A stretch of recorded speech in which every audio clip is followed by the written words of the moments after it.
విశాఖకు ఎంపీపీ కాలనీలో జగన్నాథ రథయాత్ర 27న శుక్రవారం జరగనుంది. సంబంధిత వివరాలను హరే కృష్ణ మూవ్మెంట్ ప్రతినిధి భక్తదాస మంగళవారం వెల్లడించారు. రెండో వార్షికోత్సవ రథయాత్ర మన ఐఏఎం కళాశాల ఎంపీపీ కాలనీలో అక్కడ ప్రారంభమై మళ్ళీ తిరిగి ఐఏఎం కళాశాలలో ముగుస్తుందండి. ఇది జూన్ 27వ తారీఖు సాయంత్రం 4 గంటలకు జరుగుతుంది.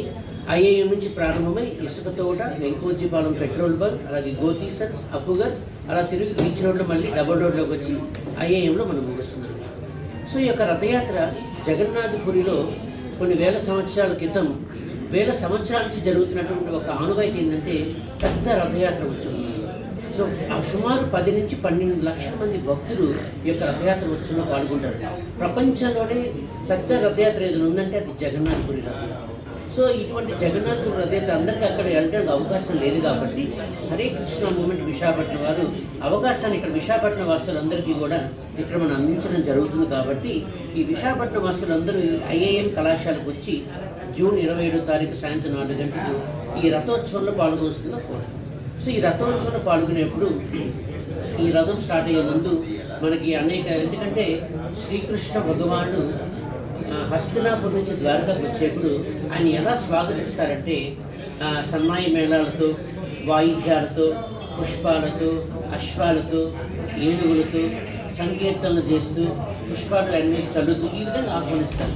అదే సంప్రదాయం మనం కొనసాగిస్తూ మనం కూడా జగన్నాథ రథోత్సవంలో అశ్వాలు పెడుతున్నాం. అలాగే కోలాటాలు భజన జరుగుతాయి, సంకీర్తన జరుగుతుంది, భక్తులందరూ నృత్యాలు డ్యాన్స్ వేస్తుంటారు, భగవంతుని పుష్పాలు అర్పిస్తుంటారు. ఏ విధంగా అక్కడ జరుగుతుందో, ద్వారకలో జరిగిందో అదే విధంగా రెప్లికేషన్ ఇప్పుడు మనం చేయడం జరుగుతుంది. ఈ అవకాశం అంతా మనం భక్తులకు అందిస్తాము. సో ఈ ఏదైతే 5 కిలోమీటర్స్ రథయాత్ర ప్రొసెషన్ జరుగుతుందో ఈ భక్తులందరూ పాల్గొని ఆ స్వామివారిని దర్శించుకొని పునీతులు కావాల్సిందిగా కోరుతున్నాం.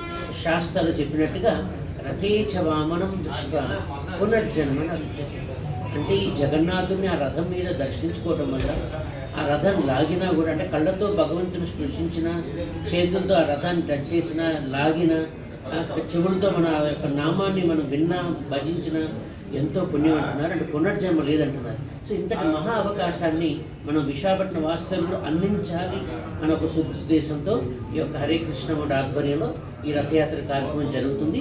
ఈ ప్రొసెషన్లో భాగంగా మనకు అనేక మందికి ఒక 10,000, సుమారు 8,000 నుంచి 10,000 మందికి ప్రసాదం డిస్ట్రిబ్యూషన్ కూడా చేయడం జరుగుతుంది. అండ్ ఎండింగ్ ప్లేస్లో ఐఏఎంలో సాంస్కృతిక కార్యక్రమాలు జరుగుతాయి.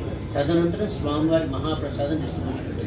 ఇది జూన్ 27వ తారీఖు సాయంత్రం 4 గంటలకు దీన్ని ఆన్వర్డ్ రథయాత్ర అంటారు. అదేవిధంగా జగన్నాథపురి నుండి ఆన్వాయితీ ఏంటంటే 8 రోజుల తర్వాత మళ్ళీ స్వామివారిని తిరిగి మళ్ళీ తన యొక్క ఒరిజినల్ శ్రీమందిరికి తీసుకెళ్తారు స్వామి. సో మనం కూడా జూలై 5వ తారీఖు దీన్ని బహుడా రథయాత్ర అంటారు. ఇది మన మురళీనగర్ ఎన్జిఓస్ కాలనీలో శ్రీ వైభవ వెంకటేశ్వర స్వామి మందిరం నుంచి ప్రారంభమయ్యి అలా మనం మాధవధార గుడా కళ్యాణ మండపంలో ఇది ముగుస్తుంది. అది 3 కిలోమీటర్ల రథయాత్ర ఉంటుంది. ఆ రథయాత్రలో కూడా అనేక మంది భక్తులు వచ్చి పాల్గొని స్వామివారి రథాన్ని లాగి ఆయనకు కృపకు పాత్రలు కావాల్సింది కోరుతున్నాం. సో సమ్మరీ కంక్లూజన్లో ఏంటంటే జూన్ 27వ తారీఖు సాయంత్రం 4 గంటలకు ఐఏఎం కళాశాల ఎంబీపీ కాలనీలో ఆన్వర్డ్ రథయాత్ర జరుగుతుంది. అలాగే జూలై 5వ తారీఖు మా శ్రీ వైభవ వెంకటేశ్వర స్వామి టెంపుల్ నుంచి ఈ యొక్క బహుడా రథయాత్ర ప్రారంభం. భక్తులు ఈ రెండు గమనించి ఉత్సవంలో పాల్గొని జగన్నాథ్ మహాప్రభు యొక్క కృపకు పాత్రలు కావాల్సిందిగా మీ ద్వారా ప్రింట్ అండ్ ఎలక్ట్రానిక్ మీడియా ద్వారా మేము విశాఖపట్నం వాస్తు తెలియజేస్తాం. ధన్యవాదాలు.